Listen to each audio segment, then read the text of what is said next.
Welcome students. This video is related to the poem The Road Not Taken. It's a masterpiece by Robert Frost.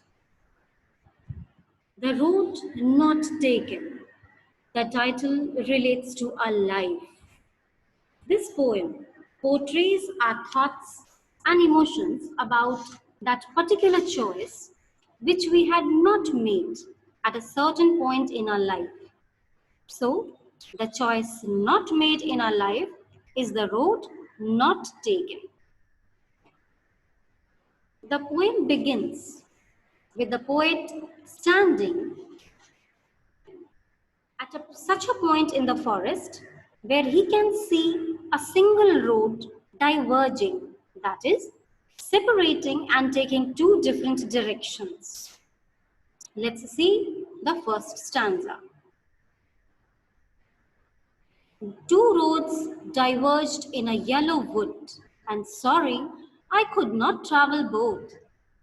And being one traveler, long I stood and looked down one as far as I could to where it bent in the undergrowth.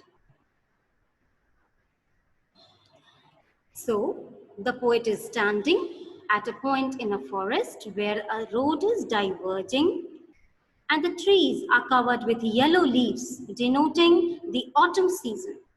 The green leaves have now become lifeless and turned yellow. The yellow wood, that is the yellow forest, has been used symbolically here.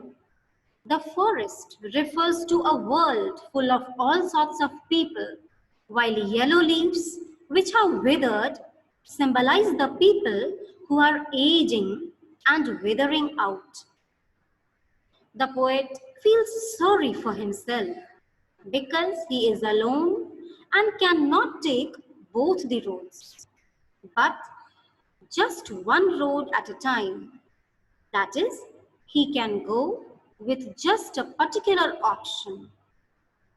Here, the two roads symbolize the varied options available to a person and also denote the different destinies to be met eventually, as per his selection of the road, that is, as per the selection of the choice of amongst the alternatives available.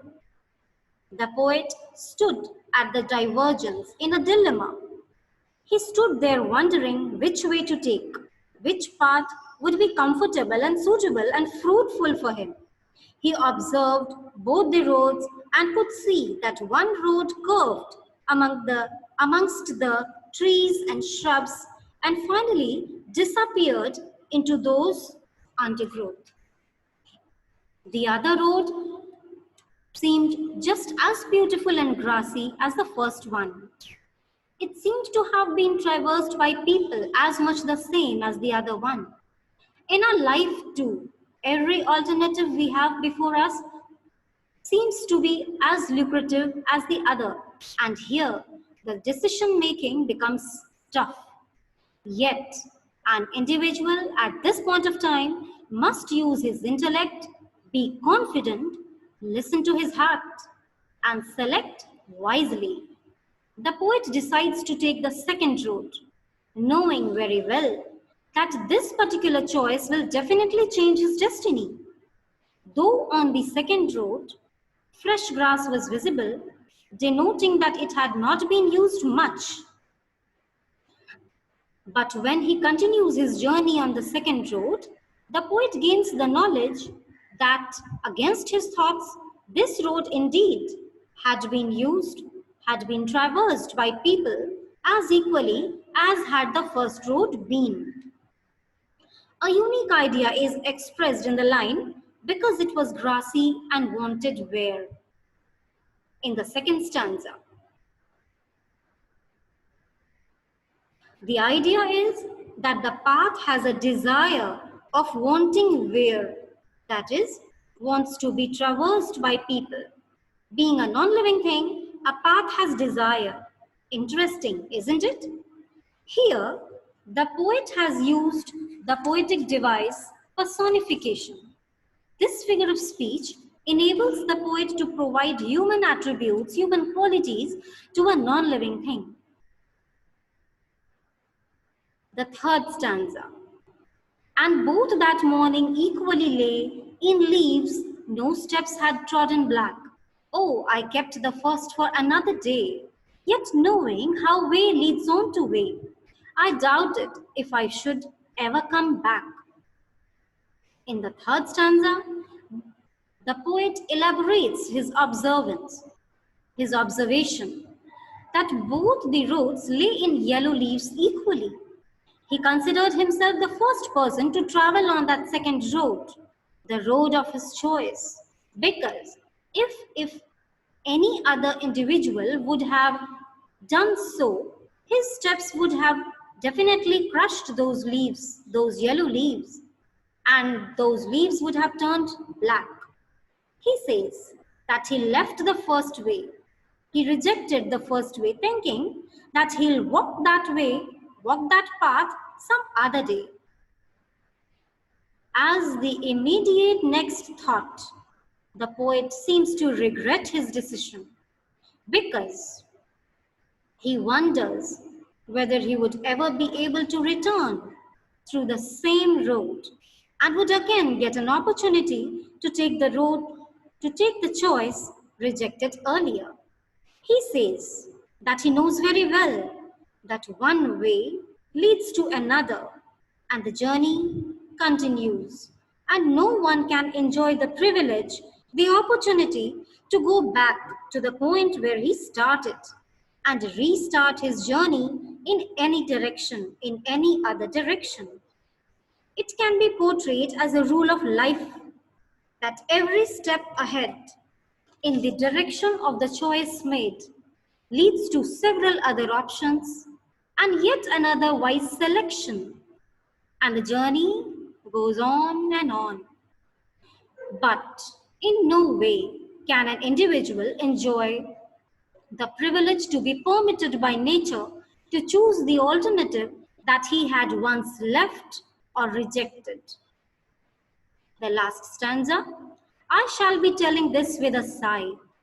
Somewhere ages and ages hence, two roads diverged in a wood, and I took the one less traveled by, and that has made all the difference. The last stanza presents a practical view of life when the poet says that few years hence, that is, few years later, in future, he would look back, analyze his journey of his life up till now, analyze the experiences he made, and review the result of the choice of the second road. In fact, he would only then be able to understand that the choice he had made was the correct one or not. This very thought of the poet indicates that making a choice in one's life not only truly decides the future, but only later we can analyze whether it was an apt one or not. The word sigh in the stanza has been used in the first line. I shall be telling this with a sigh. The sigh, that is the deep breath, accompanying the poet's reflections years later, would analyze the form of the life's journey. If it had been a comfortable journey, the sigh would be mingled with happiness and relief. If the choice made years ago had been a wrong one, resulting in several twists and turns, the sigh with which he would be narrating his story would be mingled with sadness and depression. The poet will be telling the whole story to people, narrating the peculiarities of the journey by the direction he had chosen, and that had made all the difference in his life. In this poem, the poet has used a variety of poetic devices also. The first poetic device, the first example is the use of imagery, and it has a fabulous use of imagery. The yellow wood depicts an image of the forest in which the leaves have turned yellow. The undergrowth is yet another imagery, the undergrowth into which the road bends. Another figure of speech is metaphor. The two roads mentioned in the poem, they point to the innumerable options we receive in our life. There is also the use of anaphora. Anaphora is a grammatical effect where the consecutive sentences begin with the same word. For example, the word and has been used many times in the poem to begin several of the lines of the poem. Regarding the rhyming scheme, every stanza has 5 lines each, and the rhyming scheme in every stanza is AB, AAB, that is, the first line rhymes with the third and the fourth, while the second line rhymes with the fifth. Thank you. Have a nice day.